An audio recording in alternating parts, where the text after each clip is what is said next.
दोस्तों नमस्कार, मैं हूं राकेश कुमार। आप देख रहे हैं मत अभिमत। मित्रों, सर्वे तो चल रहा है और सर्वे में कुछ परेशानियां तो निश्चित रूप से हैं, अभी भी हैं। लेकिन आज सरकार ने, या यूं कहें कि राजस्व एवं भूमि सुधार विभाग ने जो फैसला लिया है वह बड़ा अहम है और इससे बड़ी राहत मिलने वाली है। देखिए, हम लगातार इस पे वीडियो बना रहे हैं, लगातार आपको सूचनाएं दे रहे हैं।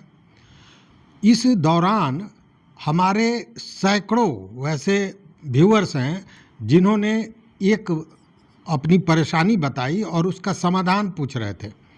समाधान जो था वो इतना मुश्किल था जिसका जो सोचा भी नहीं, या यूं कहे कि समाधान था ही नहीं। और वो मामला था जमीन का बदलैन वाला। देखिए, था क्या कि पूर्व में लोग जमीन का बदलैन करते थे। मान लीजिए कि आपके घर के पास एक जमीन का टुकड़ा है किसी और का, और उसके जमीन के किनारे, मतलब उस व्यक्ति का जो जमीन है उसके अगल बगल में आपकी कोई जमीन है। तो पूर्वजों ने क्या किया कि कहा कि भाई तुम्हारे घर के पास है, तुम अच्छी से उसमें देखभाल कर पाते हो, तो ऐसा करो, तुम हमारी ज़मीन ले लो, अपने घर के पास है सो, और तुम हमारे ज़मीन के पास जो तुम्हारा ज़मीन है वो हमको दे दो। तो बदलैन हो जाता था, मौखिक बदलैन। कोई कागज़ नहीं तैयार होता था और ज़मीन पर दोनों अपना अपना कब्जा ले लेते थे, मौखिक बदलैन के आधार पर। अब देखिए कि जब ये सर्वे शुरू हुआ तो सर्वे में तो आपको मालिकाना हक देना है, और हुआ क्या कि ज़मीन पर जो आप कब्जा बरसों से जिस पे खेती कर रहे हैं, जिस पे आप कब्जा रखे हुए हैं, वो ज़मीन किसी और की है, इसलिए कि आपको बदलैन में मिली है। और आपकी ज़मीन, जिस ज़मीन पे आपका नाम है, आपकी मलकियत है, वो किसी दूसरे के कब्जे में है। अब यह मामला बड़ा मुश्किल था कि सुलझाया जाए तो कैसे सुलझाया जाए। कुछ लोगों ने यह भी प्रयास किया कि फिर हम लोग वापस अपने अपने ज़मीन पे चले जाते हैं, लेकिन वह प्रयास भी विफल हो गया।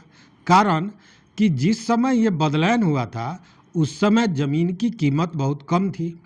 अब ज़मीन की कीमतें बहुत बढ़ गई।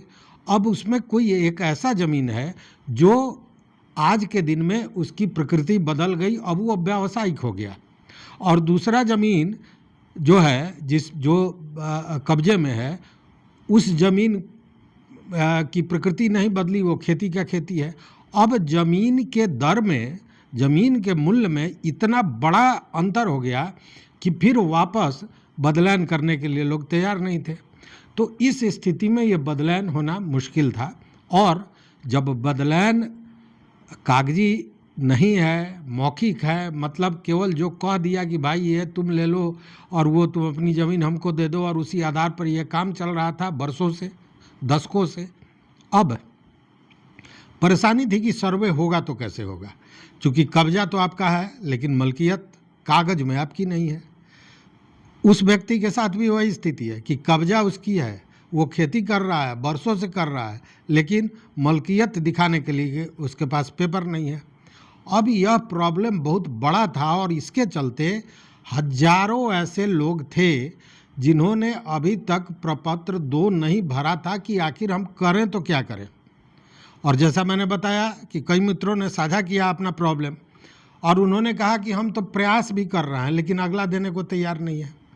अगला देने को तैयार नहीं है इसलिए कि अगले को आपने जो ज़मीन दी थी किसी ज़माने में, आज के दिन में उसकी कीमत बहुत ज़्यादा हो गई है। तो ज़्यादा कीमत की ज़मीन छोड़ के और कम कीमत की ज़मीन पर क्यों आएगा, स्वाभाविक भी है। तो इस तरह यह जो प्रॉब्लम था ये बड़ा मुश्किल था, और लोग बेचैन थे कि करें तो क्या करें, अपनी मलकियत शो कैसे करें, दिखाएं कैसे। और दोनों अगर अपने अपने मलकियत की ज़मीन दिखा रहे हैं तो फिर कब्जा के लिए बवेला होना स्वाभाविक था। मतलब कि एक झगड़े का, एक झंझट का, एक नई घटना दुर्घटना का वह सबब बना हुआ था। और आज जो फैसला आया है नीतीश कुमार के कैबिनेट से, वह बहुत अहम फैसला है। देखिए, आज यह कहा गया है आज नीतीश कुमार ने कैबिनेट की बैठक बुलाई थी, उसमें लगभग 34 एजेंडों की स्वीकृति मिली है, लेकिन हम बात केवल कर रहे हैं भूमि से जुड़े हुए मामले की। तो राजस्व एवं भूमि सुधार विभाग ने एक एजेंडा दिया था और एजेंडा में यह कहा गया था कि जो बिहार विशेष सर्वेक्षण एवं बंदोबस्त नियमावली 2012 है, इसमें संशोधन की ज़रूरत है और यही संशोधन आज हुआ है। मतलब बिहार राज्य विशेष सर्वेक्षण एवं बंदोबस्त अधिनियम संशोधन 2025 को स्वीकृति मिल गई है और इसमें जो विभाग द्वारा एजेंडे में कहा गया था वह यह कहा गया था कि खानापूर्ति दल को अन्य तथ्यों के साथ मौखिक सहमति के आधार पर पूर्व में किए गए जमीन के बदलान को भी आधार मानते हुए संबंधी प्रावधान किया जाना उचित है।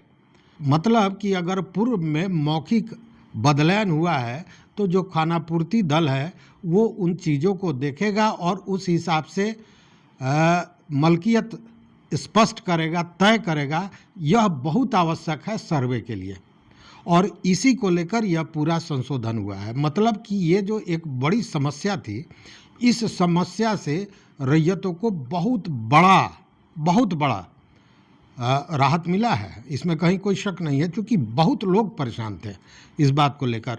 और अभी तक मामला यही था कि आप कागज़ दिखाइए, आप कागज़ दिखाइए, कागज़ दिखाइएगा तभी मलकियत मिलेगी, और उसमें सब था लेकिन कागज़ नहीं था। न कागज़ मतलब न बदलान का कागज़ था, न रजिस्ट्री का पेपर था, न रसीद का पेपर था, सब अपना अपना हिसाब से चल रहा था। दाखिल खारिज किसी और के नाम पर, कब्जा किसी और का। तो ये सारी चीज़ें थी जिस पर अब विराम लग गया है और वैसे रैयतों को जो इसको लेकर काफ़ी परेशान थे उनको काफ़ी राहत मिलेगी। यह एक बड़ा अहम फैसला हुआ है और इससे निश्चित रूप से सर्वे में और गति आएगी, क्योंकि वैसे लोग जो इंतज़ार कर रहे थे कि करें क्या न करें, असमंजस की स्थिति में थे, भ्रम की स्थिति में थे, उनके लिए मतलब आसमान साफ हो गया है। अब वो इस काम को कर सकते हैं, मौखिक बदलान भी अब मान्य हो जाएगा, पहली बात। दूसरी बात कि कैबिनेट में आज एक और बड़ा फैसला लिया गया है, वो अभी ज़मीन से जुड़ा हुआ, हालांकि वो सर्वे से जुड़ा हुआ नहीं है लेकिन ज़मीन से जुड़ा हुआ है। अभी बिहार में आप देख रहे होंगे कई तरह की योजनाएं, रेल की योजनाएं, उच्च पथ की योजनाएं, ये सब चल रही हैं और उसके लिए ज़मीन की ज़रूरत है। ज़मीन आता है भूअर्जन से, तो भूअर्जन विभाग को मतलब कि राज्य के संरचना विकास और भूमि अधिग्रहण को और भी सुचारू रूप से चलाने के लिए आज कैबिनेट ने अपर जिला भू अर्जन पदाधिकारी के 104 पदों की स्वीकृति दी है। वहीं राजस्व अधिकारी सह कानूनगो, ये भूअर्जन के लिए ही कानूनगो की नियुक्ति की जानी है और इसके लिए 81 पद की स्वीकृति दी गई है। तो निश्चित रूप से इसका लाभ भूअर्जन में मिलेगा, वह भी ज़मीन से जुड़ी हुई चीज़ ही है। तो हम तो ज़मीन की बात कर रहे हैं, इसलिए कैबिनेट में और भी बहुत सी बातें हुई हैं, उसकी बात मैं नहीं कर रहा हूँ। मैं केवल ज़मीन की बात कर रहा हूँ। और सर्वे की बात अगर करें तो आज का फैसला रैयतों के लिए बहुत महत्वपूर्ण है और इसका एक कारण भी है। कारण यह है कि पिछले दिनों आपने देखा होगा नरेंद्र मोदी प्रधानमंत्री ने भी बिहार में जो ये भूमि सर्वेक्षण कराया जा रहा है इसको लेकर उन्होंने बड़ी बड़ाई की थी। और कहीं ना कहीं जब कोई आपके काम का बड़ाई करता है तो निश्चित रूप से उत्साहवर्धन होता है। और ऐसे भी आप देख रहे होंगे कि राजस्व एवं भूमि सुधार विभाग जब कोई चीज़ देख रहा है जिससे परेशानी हो रही है रैयतों को, तो उसको सुधारने का प्रयास कर रहा है। लेकिन परेशानियां तो अब भी है और उसका सबसे बड़ा कारण है अंचल कार्यालयों में जो व्याप्त भ्रष्टाचार है वो।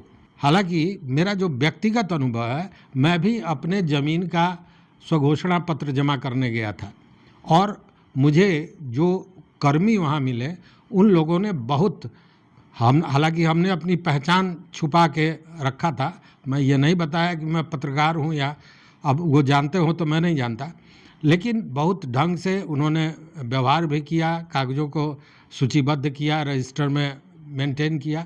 तो वहाँ पे बहुत अच्छा अनुभव मेरा रहा। हालांकि बहुत लोग का अनुभव अच्छा नहीं है और इसी में जो स्वघोषणा पत्र लेने वाले हैं कुछ लोग गड़बड़ भी कर रहे हैं, लेकिन गड़बड़ी का मूल जो है वो अंचल कार्यालय में है। वहाँ भी मुझे ये देखने को मिला और ये बताया गया, कई लोगों ने कहा कि ज़मीन हम खरीदे हैं और दाखिल खारिज के लिए दौड़ रहे हैं और अकारण दौड़ाया जा रहा है। तो ये सारी दिक्कतें हैं, इस पर भी निश्चित रूप से विभाग की नज़र होगी और इसे भी दुरुस्त करने का प्रयास किया जाएगा। लेकिन खुशी की बात है और बड़ी राहत है रैयतों को आज का जो फैसला हुआ है उससे। तो इस वीडियो में बस इतना ही। देखते रहिए मत अभिमत। मित्रों, चैनल पर नए और सब्सक्राइब कीजिए, लाइक कीजिए, दोस्तों के साथ शेयर कीजिए और अपना विचार जरूर दीजिए। बहुत बहुत धन्यवाद, कोटिशाह आभार।